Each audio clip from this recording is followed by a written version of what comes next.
Welcome into the latest edition of ESPN FC. I'm Dan Thomas, joined by Craig Burley. Later on in the show, we'll be admitting that we were wrong. We thought it was Elise that Real Madrid were after, but it's another superstar. We'll be discussing that later on. But we are now just 2 days away from the start of the World Cup, 3 days away from the US kicking off their campaign against Paraguay. Let's hear from some players ahead of kickoff. The focus has started after our Germany game. You obviously want to have good performances against Senegal, Germany before leading into Paraguay. And look, it's something that we prepare for Paraguay when it's the next match. We were able to kind of be together, isolated for a while, put in the work, and now it's really just about, playing with that intensity, but also with the smile on our faces. I think a lot of us play our best when we're really enjoying our soccer. Gio, how's life with the team hotel? We're a little bit spoiled, to say the least. It's great. We have an awesome setup, obviously, right on the beach. Spend a lot of quality time with the team, and it's set up really well for the squad to be close together in players' lounges and just enjoying time together. So it's great. We've all obviously we're literally right on the beach, so we get a dip for a little recovery and a little sun, and then we head back up. A man who knows all about preparing a US team for the World Cup, Jurgen Klinsmann, joins us. I thought you were going to say he knows all about beaches. Well, Jurgen does as well. Yeah, Orange County, it's not bad, is it, when it comes to life on the coast? Yeah. Jurgen, 3 days to go. What was your main focus with the team? How much were you focusing at the time on Ghana? Were you showing tapes? How did you approach this? Well, in two ways. One way is, how you kind of deal with the players. You give them their time off. You give them, light time, I would call it, that they go, like in this case now, go to the beach, hang out together, build chemistry, build a good spirit now. Meanwhile, the coaching staff is working non-stop. I mean, they analyzing, obviously, all the group opponents now, the possible opponents if you go through, the group stage. And for the coaches, it's a non-stop working period that started there.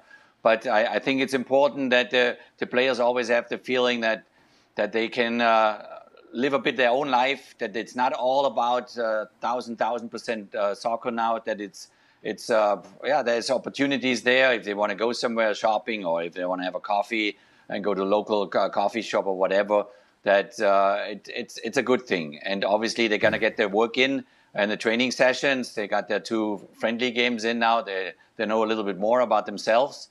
And now it's looking forward to a very exciting World Cup. How was it for you? Like you obviously played against Brazil, the opening game. The talk of that match was so intense for so many weeks. You're now just 48 hours away from the start. Like, how are you as a team, as a squad? Well, it wasn't just the opening game. It was back then, which has changed now. It was also the opening ceremony. Right. Which meant we couldn't warm up on the pitch. Both Brazil and Scotland warmed up in an internal small warm-up area, which you would never do in any football match, never mind for one of the biggest of your career. The work is done. If you're the US, the work is done. Right. Pretty much. As Jurgen said, you're looking at relaxation, maybe a little bit, obviously a couple of days training, talking about set pieces, talking about the opponents a little bit, but not over-focusing where you're walking about the hotel fretting about it and thinking about the pressure and the expectation, and you've got to get it out your mind. Right. You know what I mean? You've got to relax. It's a World Cup, but you've got to relax. You can't get yourself, full of anxiety, because that's not going to help you perform. So the work is nothing much is going to change. It's focus on, and it's all sort of cliches. And when you hear players talking before these competitions, it is sort of cliches.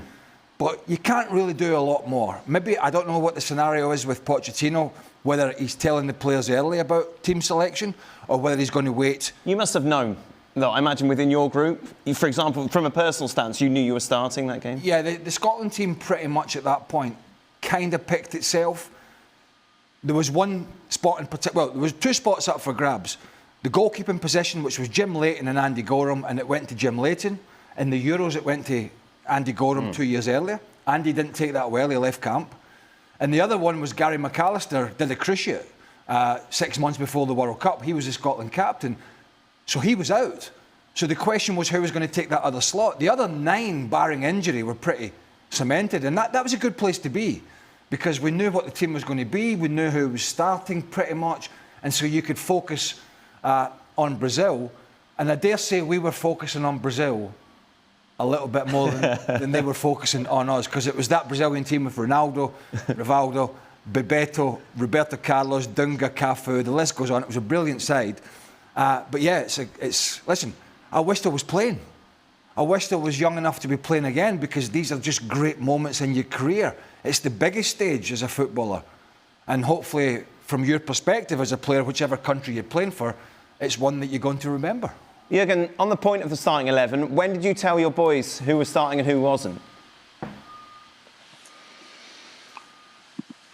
I mean, probably the latest the day before in the training session. But they knew, because the way we set up the training drills and did all the work, I was very transparent. You know, I didn't hide it for too long. Obviously, there can be always a change of mind overnight and say, you know, I'm going to go a different way. But then I would pick that one that is left on the bench right away in the morning and tell him, listen, I changed my mind because I want to do this and this and this. And I explained it to him.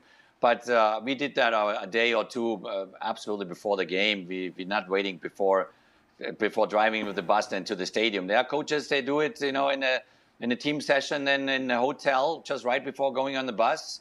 And that's when they reveal the team to the players. And it's a way to do it. You know, you keep the tension high. You keep the obviously, they're all anxious. They're all hungry to get on the field and represent their country. But every coach has his own way. My way was I was very transparent and did it a day or two before. Even though I said to you that, it was quite funny this, even though I said we knew what the team was going to be, Craig Brown never told us what the team was going to be. And back in the day when it was less sophisticated, you know the old projectors when you put a slide in and it comes up? Yes. Then Brian Hendry was the TV guy. He used to film training and do all that stuff. And so Craig Brown, we were in this team meeting, as you have meetings and meetings and meetings and meetings normally. We're in this team meeting, so Craig Brown said, right, we're going to discuss the Brazilian team and their weaknesses and all that, so their weaknesses. Right. So he said to Brian, put up what we think is going to be the Brazilian team. So Brian grabs this thing and he puts it up, flicks the button, and our team came up. Brilliant. So Craig Brown said, oh, for God's sake, he said, well, you know the team now anyway. So he actually gave, and we were all sitting thinking, well, we know what the team is. Sure. So he gave that, and it's light-hearted moments like that. Yeah. That, you know, you, as I said, you've got to break it up. There's going to be a lot of pressure, particularly, you know, our colleague Frank Leboeuf was coming over, won the World Cup playing in France. The pressure must have been incredible. Mm-hmm. And for the US boys, it's a huge country, so it's maybe a little different than having the World Cup in France, but there's still an expectation. And the more pressure that you can take off these boys' shoulders before a big tournament like this, the better. Because nobody performs at the best when they're anxious and tense and worried. Sure. You're always going to have a little bit of butterfly. You're always going to have the nerves because it is what it is. But you got to try and... The ones that perform the best at the tournaments, the big tournaments, are the ones that manage that. If you're going out in that field and you're petrified about what may go wrong, it probably will go wrong. So you've got to try and get that negative mindset and push it away and go out and absorb and enjoy the expectation and enjoy the pressure.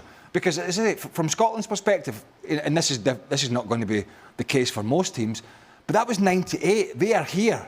They're playing in Boston, they're playing in Miami, they're based in Charlotte, but it's been 28 years. So you have to go and enjoy that. Unless you're one of these major countries that qualify for every tournament, more or less. And we're seeing what's happening with Italy now. Mm-hmm. You know, a lot of good players in Italy, and they're sat on the beach again.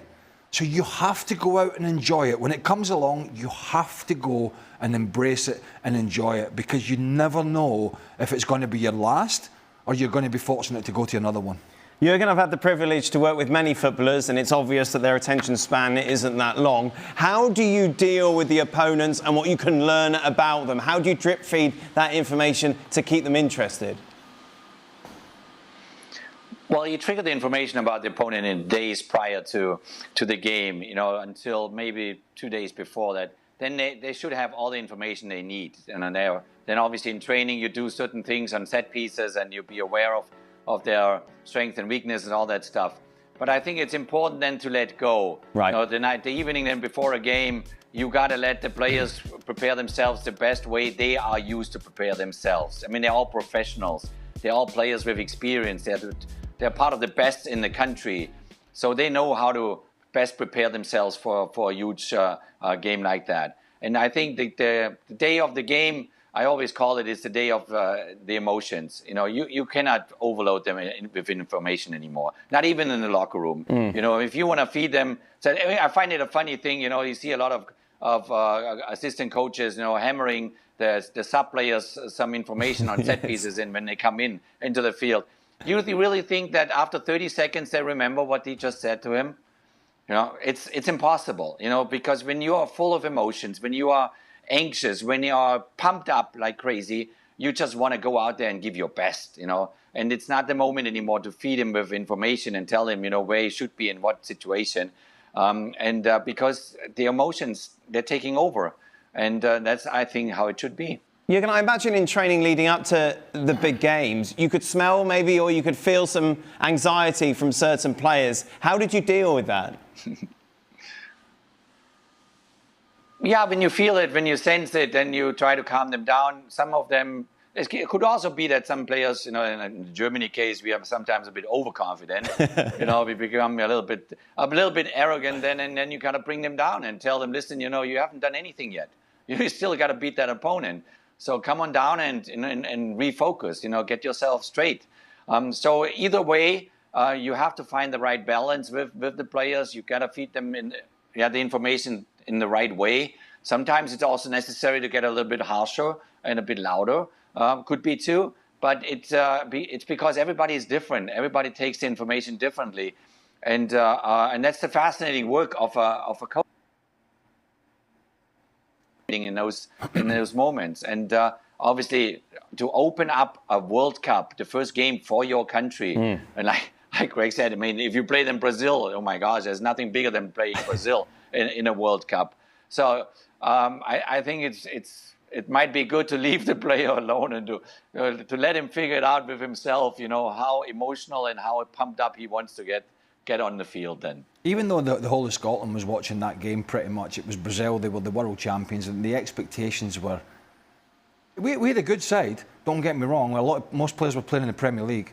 At big clubs, had won titles and whatnot. We had, Paul Lambert just come off the Champions League win. We just won the title at Celtic.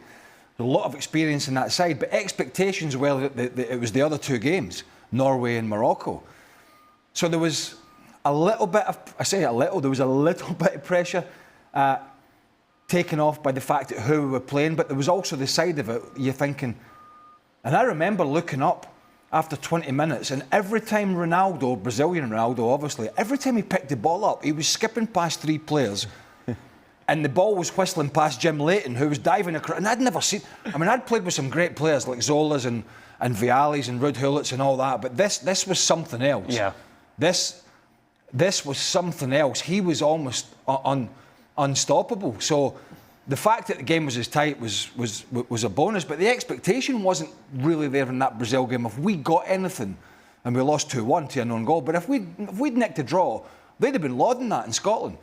Whereas the US are going in against Paraguay, there's an expectation. Some of it's a little lofty, and I don't think it's a very acceptable expectation about, people think, they're going to get to the semi-finals. They may do. I don't think so. But there's certainly an expectation, I think, to win this group. Mm-hmm.